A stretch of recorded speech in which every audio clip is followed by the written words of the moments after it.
Y en el final, Rodrigo Matos, este veterinario docente que viaja constantemente al Brasil, cuenta sobre sus negocios que acaba de terminar en Río Grande del Sur. Productor de Tacuarembó junto a su padre, que es Ricardo Matos Moglia, un hombre muy conocido y cabañero del país. Me decía que ha trabajado también del lado del Brasil como ganadero. ¿Cuáles son las principales diferencias? Uno se imagina grandes estancias, porque de este lado los brasileños son bastante grandecitos en comparación con los establecimientos uruguayos. Claro, porque mucha gente que vino para acá es gente de recursos económicos muy fuertes que decidieron venir para acá y compraron grandes extensiones. Aquí mismo sobre Tacuarembó, Caraguatá, hay estancias de 15, 16 mil hectáreas. Claro, claro, ¿no? Y de algunas personas que no son de tradición ganadera, o sea, que están entrando al negocio ganadero, de otros, de la exportación de calzados o de otros, son diversos. Ahí apunta de repente a Correa, pero no es el único. Hay acá en Caraguatá hay otro, por ejemplo, porque la gente puede creer que habla de Ernesto Correa. No, hay varios. Yo sé de otro acá. No, sabe de otro, que no voy a citar nombre, pero si uno sabe, hay 4 o 5 más que vinieron para acá también en situaciones semejantes acá. No acá en esta región, pero acá cerca. Entonces, esas personas son personas que muchos de ellos no tenían campo en Brasil. Ahora, hay gente acá que vino, que era de tradición ganadera, también con campo grande, y vinieron para acá. Pero si uno va a ver en general, en Río Grande del Sur, las extensiones no son muy grandes. No hay grandes extensiones de campo. Extensiones de 10, 15 mil hectáreas son muy raras.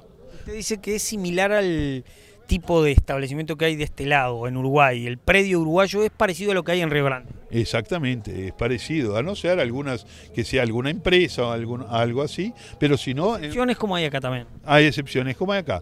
Ahora, lógicamente que si uno va para el norte de Brasil y entra en la región de Mato Grosso, ahí sí, ahí se habla de 20.000, 30.000, 40.000, 100.000, ¿no? Y ahí se van, cuanto más al norte se va, mayor el número de hectáreas que existen, o sea, son áreas mucho mayores. Eso en parte se da por un proceso del tiempo de explotación.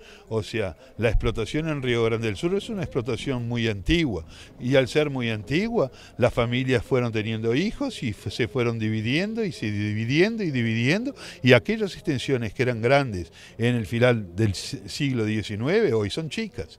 Y ahí en Mato Grosso habían selva. Eso en Mato Grosso era selva, y fueron abriendo la selva, o sea, había concesiones para abrir, había posibilidades de abrir un 50% del campo con los permisos existentes, podían abrir 50% y el 50% se podía quedar, y eran campos muy baratos, y eso llevó a que fueran extensiones hoy en día muy grandes. Otro lugar en Brasil que hay extensiones muy grandes es en el oeste de Bahía,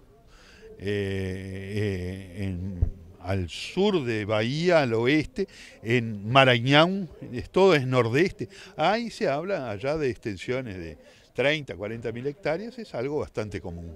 ¿Y a cuántos kilómetros, por ejemplo, de la frontera con Uruguay? Ahí estamos hablando de campos a 4, 5 mil kilómetros o 3 mil kilómetros de la frontera con Uruguay, ¿no? ¿Es cierto que hay zonas que tienen valores como San Pablo de $800 la hectárea de campo? No, San Pablo sale mucho más caro. Pero hay algunos uruguayos que decían que compraron el año pasado esa plata. Bueno, hasta puede ser, pero normalmente San Pablo es un área extremadamente cara. San Pablo, los valores de la tierra son muy altos. Claro que ahora San Pablo pasó por una transformación que se fue completamente a la caña de azúcar en los últimos años, y ahora ha reducido un poco el asunto de la caña de azúcar. Entonces, claro, hasta podrán haber conseguido algún campo a un precio más barato, pero por cuestiones de negocio, pero no es un valor de la tierra barato. San Pablo es el lugar más caro que hay en Brasil. ¿Y su experiencia como ganadero del otro lado de la frontera en Brasil cómo fue? Y fue buena, fue una experiencia interesante. Teníamos una sociedad con unos propietarios del campo, ahí nosotros administrábamos y estuvimos trabajando juntos más o menos unos 15, 20 años aproximadamente.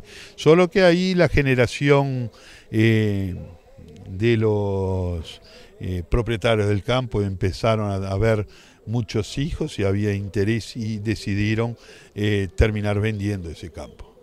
O sea que a medida que evolucionaron en la familia se fue complicando y la tierra se vendió. Claro. Pero usted decía trabajaba en 2 predios de cualquier manera, ¿de la misma familia? Sí, eran 2 predios de la misma familia y eso hacía un total de 1.700 hectáreas aproximadamente. Aquí muy cerquita de Aceguá, en Don Pedrito. Era en Don Pedrito, exactamente.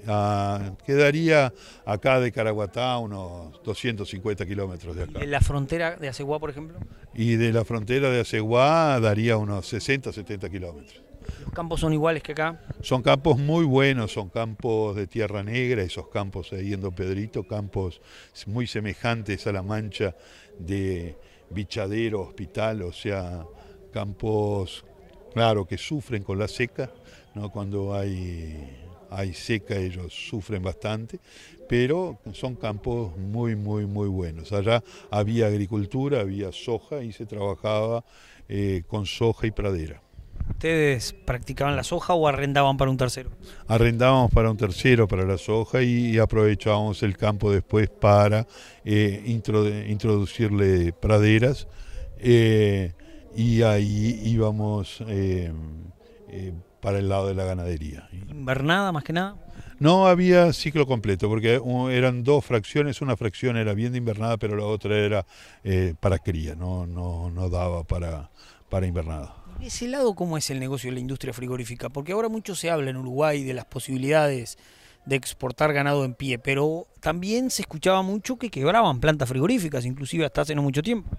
Y sí, hubo diversos problemas de plantas frigoríficas en Brasil, pero eso ya de algunos años. Ahora está bastante más tranquilo, no ha habido mayores sustos en estos últimos tiempos.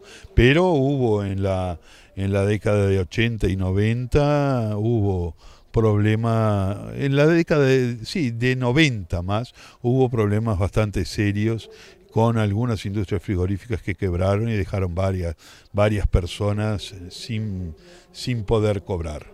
Se dice que los brasileños no son tan serios como los uruguayos, ¿es así? Ellos mismos dicen.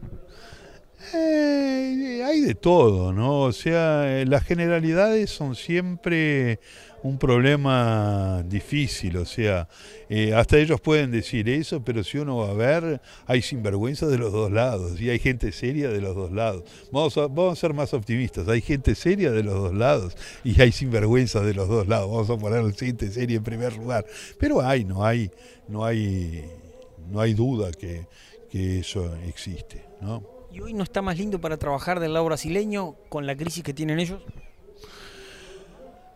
Es muy variable, o sea, el precio del novillo está relativamente bueno allá porque allá se paga en reales, entonces hay una ilusión, o sea, el precio de acá está relativamente alto, Brasil está exportando bastante, hay un mercado interno bastante fuerte, pero yo creo que las condiciones están buenas en los 2 lados. Y apretados de tiempo llegamos al final. El gusto de haber estado junto a ustedes como siempre. Han sido muy amables. Nos reencontramos con buena información en una semana. Muchas gracias.